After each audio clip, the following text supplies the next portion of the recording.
Like many of you, I got up last Sunday morning to the news of what was unfolding in Nova Scotia.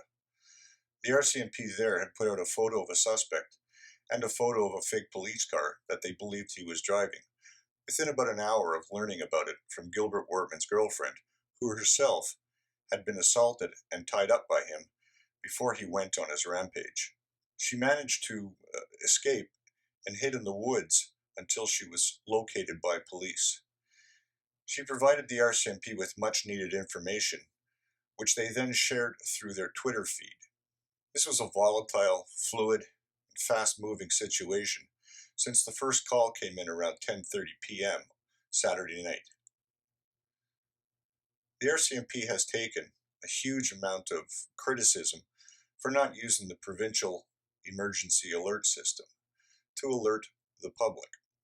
The criticism by the armchair quarterbacks on social media and in the mainstream media, frankly, has been outrageous given the totality of the circumstances as we now know them. But more on that later. Policing is a tough job. I have long described it as 95% routine and 5% sheer terror. And the RCMP members work alone, one member to a car. If a member is assigned a call, he or she goes there alone. In urban areas, other members hearing the call may attend as backup. In that part of rural Nova Scotia, backup was miles away and many, many minutes away from the first member on the scene. The first member on the scene found multiple structure fires, several car fires, and multiple homicides in a yard and in that residence. What a daunting scene. Before long, they had discovered 13 victims at 8 locations in that small town and area. The cavalry was called in, and the RCMP worked feverishly to establish a large perimeter and to try and figure out what happened and who and where the shooter was. It was also in the dark of night in a sleepy little village. There were no bright lights. It took several hours for the RCMP to figure out their suspect was on the move and committing more homicides, more murders. Through the night, he traveled about 150 kilometers, generally moving south towards Halifax. RCMP members from all over Nova Scotia, assisted by members from New Brunswick and members of the Halifax Regional Police Service, sped in to help out. At 10:49 a.m. local time, Constable Chad Morrison was at the intersection of Highway 2 and Highway 224, where he was awaiting Constable Heidi Stevenson, who was on her way to meet him as they formed part of the manhunt. Morrison saw what appeared to be a marked RCMP police vehicle coming towards him. Thinking it was Constable Stevenson, it wasn't. It was Wortman. And Morrison was shot in his vehicle.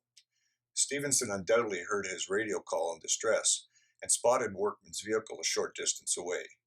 She rammed his vehicle trying to stop him, and he fired several shots into her chest and neck area. He then dragged the wounded officer out of her patrol vehicle and executed her in cold blood as she lay on the ground. He then took her sidearm, 2 magazines, and fled the scene in a hijacked car. He was located less than a half hour later at an Irving gas station on Highway 102 in Enfield, where he was engaged by ERT members and the threat was eliminated. The courage shown by Constable Stevenson in trying to stop the threat is remarkable. Joe Warmington of the Toronto Sun called for her to receive the Cross of Valor posthumously. At the very least, that should happen. That or the Silver Star of Courage, our nation's highest honor.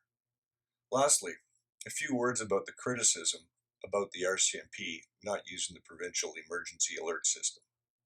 I did an interview with CTV News this week to try and dispel some of that misinformation.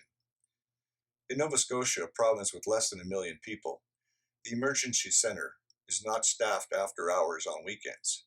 Even if the RCMP had wanted to put out a province-wide alert, they couldn't. There was no one in to do it. And they had precious little information to tell people other than there was an active shooter situation.